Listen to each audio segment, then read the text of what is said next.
Son las 10 de la mañana con 36 minutos. El Ministerio de Educación y diversos municipios están trabajando en protocolos anti-acoso y abuso sexual en los colegios. Todo esto tras las denuncias de alumnas en varios establecimientos de la capital. Vamos a analizar este tema con Jorge Varela, director del Centro de Estudios de Bienestar y Convivencia Social. ¿Qué tal, Jorge? Buenos días. Hola, Frecia, muy buenos días. Gracias por la invitación. Gracias a ti por estar con nosotros, Jorge, porque bueno, coincidió además con esta presencialidad. Lo vimos primero en el Liceo Las Tarrias, pero luego esto se fue generando, hubo más denuncias, comenzó incluso con manifestaciones de muchas estudiantes. ¿Cómo has visto en estas denuncias, más allá y antes de entrar también a los protocolos que se han establecido desde los municipios, por ejemplo? Sí, nuestra hipótesis es que lo que estamos viendo es que después de mucho tiempo de no haber estado asistiendo de manera presencial a los colegios, vemos ciertas manifestaciones de agresión, distintos tipos de agresión que se están dando entre adolescentes, que no son nuevas, no es algo que nunca haya pasado en nuestro país, pero que en los últimos 2 años lo estábamos monitoreando, viendo en el espacio virtual, como un fenómeno de ciberacoso. Ahora, al volver a los colegios, si bien nunca pensamos que esta conducta es algo normal, nuestra hipótesis es que se está dando este ajuste, ¿no? Que estamos viendo en las salas de clase, un espacio donde tenemos que aprender a convivir de nuevo, a seguir ciertas normas, y a veces hay ciertas situaciones, ya sea de conflictos o de agresión, que se resuelven de otra manera. Y eso tiene que ver también con esto, con este cambio de a la presencialidad más bien, por lo mismo que tú señalas, hubo 2 años que fue, primero, casi nada de presencialidad, se sabe, pero luego esta hibridez, por inventar un concepto que también hace que vayan cambiando de alguna manera los hábitos, las relaciones interpersonales. ¿Cómo lo ves con esta situación en particular este año? En general, cuando estudiamos estos comportamientos, tratamos de mirar atributos individuales y atributos del contexto. A nivel de atributos individuales, logramos evidenciar estos últimos 2 años una alta tasa de ansiedad y distintos problemas de salud mental en la población infanto-juvenil, adolescente, en los niños, ya sea por el encierro, por el temor al contagio y por el impacto que tenía la pandemia en la salud mental en general. Pero al mismo tiempo, en la ausencia de estar conviviendo en una sala de clases, en un colegio, probablemente se nos ha olvidado cómo trabajar protocolos, no hemos logrado restablecer ciertas normas de convivencia, establecer el sentido de formar parte de una comunidad y aprender a convivir y a respetarnos. Entonces, hay que mirar estos dos niveles. Yo creo que a nivel individual, estudiantes claramente evidenciaron mayores niveles de ansiedad, por ejemplo, durante la pandemia, y que ahora son estudiantes que están todos yendo al colegio. Por lo tanto, hay que estar muy atentos a problemas de salud mental. Ahora, no siempre eso se traduce en problemas de violencia o de agresión o de ciberacoso, sino que eso también se gatilla cuando hay un contexto escolar que no logra identificarlo a tiempo, que no tiene normas claras, que no promueve otro tipo de relaciones interpersonales. El caso de la funa por violencias sexuales también es un subtipo de agresión que se relaciona también con esto, obviamente con componentes bien específicos de las agresiones sexuales contra mujeres. Exacto. Ahora, uno de los temas que te manejas muy bien, Jorge, tiene que ver con el ciberacoso. Y eso también fue el tema cuando estábamos, sobre todo, sin presencialidad alguna. De hecho, todas las relaciones interpersonales se estaban realizando en su gran mayoría para niños, niñas y adolescentes, pero también para los adultos a través de pantallas, ¿no? Y hay en un estudio que realizó la Fundación Cathy Summer, dedicada al trabajo precisamente de las comunidades escolares, que reveló que un 51% de los adolescentes vivió ciberacoso en 2021 y el 63% sabe quién es su acosador. ¿Cómo estas cifras repercuten en cuentas pendientes, por decirlo de alguna manera? Porque hay muchas denuncias que decían niñas y adolescentes que venían de meses antes incluso. ¿Tiene que ver con esto, con saber y responsabilizar, identificar a un acosador? Efectivamente, los estudios que hemos hecho en Chile hace ya más de una década sobre ciberacoso siempre nos han mostrado que hay una coocurrencia con la presencialidad. Hay atributos específicos del hiperespacio que lo facilitan, como por ejemplo la identidad, el ocultamiento de la identidad, facilitar información, lo rápido que esto se disemina. Pero siempre responde a un conflicto de la presencialidad, un conflicto que sea en la sala de clase o en el contexto escolar. Por lo tanto, no es raro pensar ahora que si habían conflictos que se estaban dando virtualmente, estos se van a retomar y van a volver a aparecer en la sala de clase.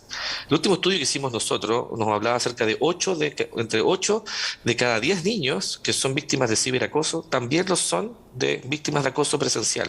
Por lo tanto, si bien hay que mirar atributos específicos del ciberacoso, esto forma parte de una dinámica global de violencia y que también atenta o tiene que ver con variables de la presencialidad, ya sea por ajuste de cuentas o por conflictos no resueltos o problemas de relaciones entre pares en las salas de clase, en los recreos, etcétera. Y eso, por ejemplo, dentro del estudio que te mencionaba Jorge, decía que acorde con el análisis solo un 1% de ellos denuncia a su agresor. Cuando vimos lo que pasó en Las Tarrias, por graficarlo, pero fue la primera manifestación más visible.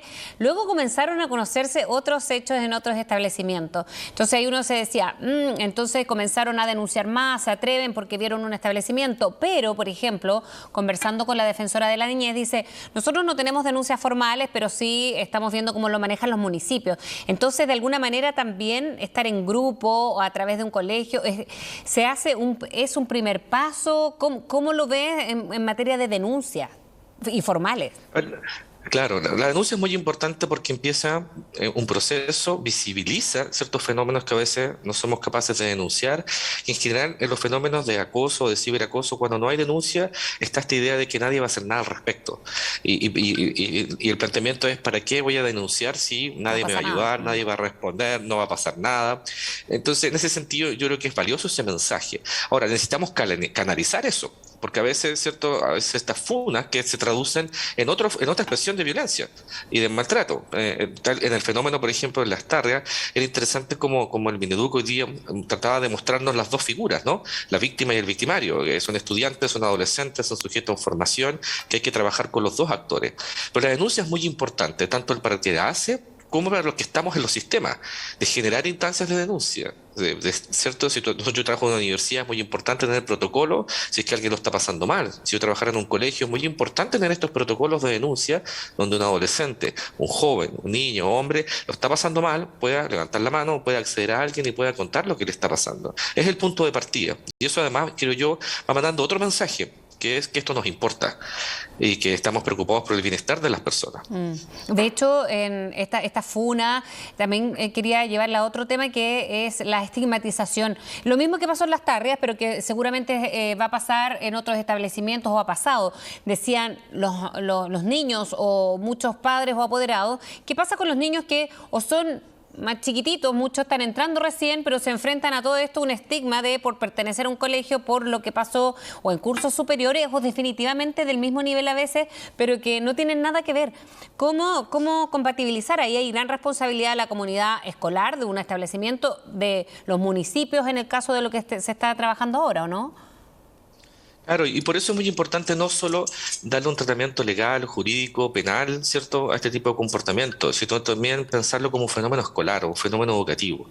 Y ahí, ya sea para prevenir estereotipos, como tú planteas que podrían haber a nivel escolar, yo creo que es muy importante utilizar esto como una oportunidad para trabajar esto, ¿no? Todos los programas que hemos discutido estos años de sexualidad, afectividad de género, hoy día más que nunca cobran fuerza de la importancia de que se desarrollen en nuestros colegios. Y ahí, eventualmente, trabajar los estereotipos como tú planteas, pero no solamente en eso, ¿no?, sino que tratar de ir más allá, tratar de adelantarnos a esta situación. Yo creo que eso es lo clave hoy día. No estar respondiendo y reaccionando, no, sino cómo nos adelantamos, identificamos situaciones de riesgo antes que ya escalen a otro nivel. Y eso, bueno, ¿cómo has visto los protocolos que han llevado las municipalidades? Aquí de manera bien transversal hay muchas alcaldesas que han tomado también decisiones inmediatas. ¿Ha estado en la vía correcta cuando los tiempos sabemos que están cambiando y sabemos también que en la jornada de reflexión seguramente es esta nueva nueva era que están viviendo los niños, niñas y adolescentes? O sea, yo creo que el mensaje de que nuestras autoridades locales no toleren este tipo de situaciones me parece muy positivo. Recordemos que hace más de una década, cuando habían hechos de acoso en los colegios, muchas veces simplemente no los consideramos. Exacto. O pensábamos que era algo normal. O quedaban que en el parte del interior de los desarrollo. establecimientos. Lo quedaba exacto, protegía un espacio, ¿cierto?, muy reducido. Hoy día no, hoy día lo hacemos público, hoy día encontramos que esto no corresponde y damos una señal, creo yo, positiva en ese sentido. Sin embargo, esto requiere una intervención integral. Entonces, no basta el tratamiento de expulsión, por ejemplo. Eso no le soluciona el problema finalmente a nadie, la verdad. Porque si esto es un fenómeno de una cultura escolar, que tú expulses a un actor, pero se mantienen ciertos atributos en esa cultura, se van a reemplazar los actores. y el comportamiento se puede mantener. Por lo tanto, es muy importante en ese sentido, no solo la intervención, no sé, de sanciones, que tiene que haber una sanción indudablemente, pero también generar situaciones de aprendizaje y de formación en torno a esto, ya sea con programas ciertos formativos en los colegios, intervenciones más especializadas de salud mental en grupos de riesgo. Los programas de acoso en general tienen estos dos componentes, tienen un trabajo de prevención universal y masiva para todo el sistema escolar, pero a medida que hay estudiantes con situaciones más riesgosas, se va interviniendo de una manera más focalizada y vas trabajando con grupos de estudiantes, ya sea a nivel de curso o incluso a nivel individual si es necesario. Y eso, ya para ir terminando, Jorge, ¿cómo se matiza la presencialidad y en las redes sociales? Porque si bien los niños, niñas, adolescentes, universitarios también, están entrando en la presencialidad, tienen un uso de redes sociales que sabemos es muy, muy intenso. Y eso mismo va ahora matizándose también con estas denuncias que se están conociendo, pero también el ciberacoso que va a continuar con este elemento agregado. Así es. Lo que nosotros hemos hecho en la universidad cuando estudiamos este fenómeno y pensamos en programas de intervención, nos damos cuenta que es muy importante hoy día reconocer que el espacio virtual es casi como un espacio más de los adolescentes que nos invita a redefinir el concepto de una comunidad escolar. Y quizás hoy día una comunidad escolar no es aquella que comparte un espacio físico, sino aquella que comparte ciertos valores, ciertos principios, y que eso pueden darse en la presencialidad o incluso en el ciberespacio. De hecho, los normativos de convivencia hoy día, según la ley de violencia escolar y lo que discutimos respecto del ciberacoso, hoy día un colegio también es responsable de las agresiones cuando se dan en el espacio virtual. Y hay todo un debate en los colegios, ¿no? De cómo yo me hago responsable de esto, si yo no le compro el teléfono, yo no financio un plan de datos, esto pasó un sábado en la noche. Y tienes razón, ahí las familias son un actor clave en que apoye con esto. Sin embargo, yo los invitaría a pensar que la comunidad escolar entonces no es solamente este espacio físico que compartimos, sino más bien estos vínculos afectivos que tenemos los miembros de una comunidad y que nos ponemos de acuerdo en cómo vamos a convivir.